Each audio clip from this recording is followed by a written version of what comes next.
What if I told you that you could start building your financial future for like the price of a fancy coffee? It sounds kind of crazy, but in this explainer, we're going to show you exactly how you can start your investing journey with just a few bucks. Seriously, let's dive in.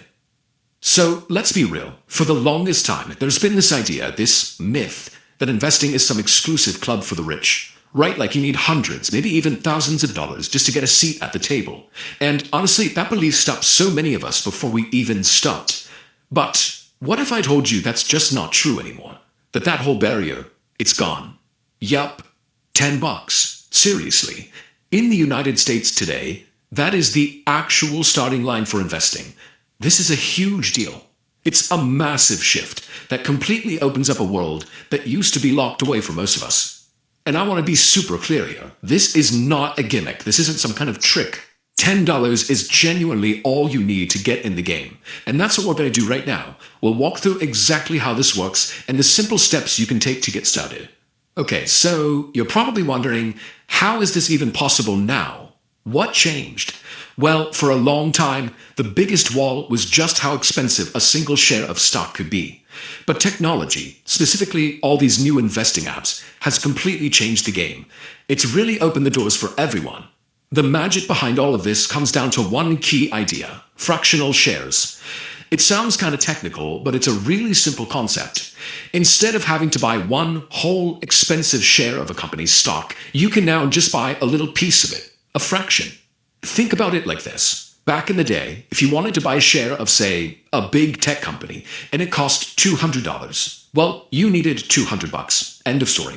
But now, with your $10, you can buy a small slice of that exact same $200 share. You get to own a piece of the company without needing to save up a ton of money first.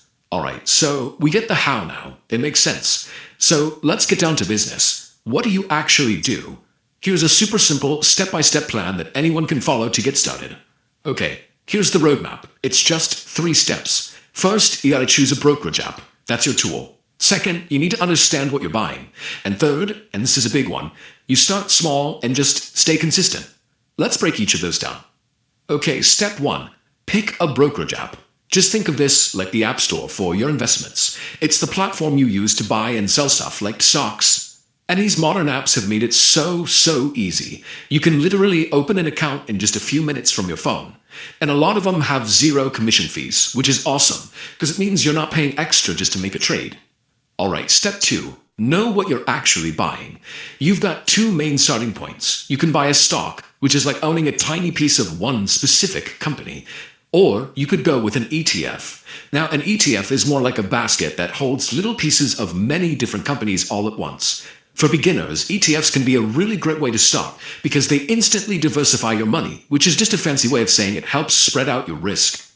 And that brings us to step 3, which, honestly, this might be the most important part of this whole thing. It is not about the amount of money you start with, it's about building the habit. The simple act of investing a little bit, regularly, month after month, that is what builds real, lasting momentum. A great way to think about it is like you're planting seeds. Every small investment, even that 10 bucks, is like putting a tiny seed in the ground. You're not going to see a giant tree overnight, right? But with a little bit of time, and by watering it consistently, those little seeds can grow into something really substantial. So, how does that growth actually happen? How do those little seeds turn into something big? Well, this brings us to what's often called the 8th wonder of the world. It's one of the most powerful forces in all of finance, and it is the secret weapon for your growth. We're talking about compounding. So what is compounding? In the simplest terms, it's when your money starts making its own money. See, the returns you earn on your investments, they don't just sit there. They get reinvested, and then they start earning returns too. It creates this amazing, accelerating cycle of growth.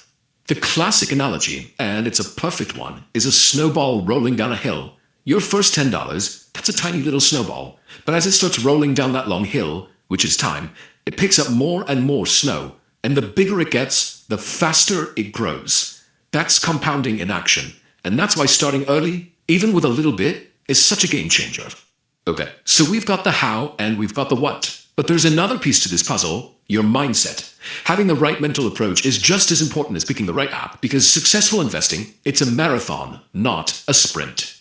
So let's talk about the rookie mistakes to avoid. First, trying to get rich quick. That's a recipe for disaster. Second, investing in something you don't really understand just because everyone else is. And third, obsessing over the daily ups and downs of the market. Your best friends here are going to be patience and knowledge. You know, there's a big difference between an investor and a gambler. A gambler is glued to the screen, stressing about every little price change every single day. But a long-term investor, they tune out that daily noise. They're focused on a much bigger, simpler idea that good companies tend to grow and become more valuable over years, not hours. So let's wrap this all up. What are the keys to success? It's not some complicated secret formula. It really boils down to four simple things. 1. Start small. Just start with what you've got. 2. Stay curious. Keep learning. 3. Invest consistently. Make it a habit. And 4. Focus on the long term. That's it. That's the playbook. And that really brings us to the final thought. We've seen that those old barriers that kept people out, they're gone. And the path to get started is actually pretty clear. So the only real question left is for you. If you've been sitting on the sidelines waiting for the perfect moment to jump in, maybe today is that day.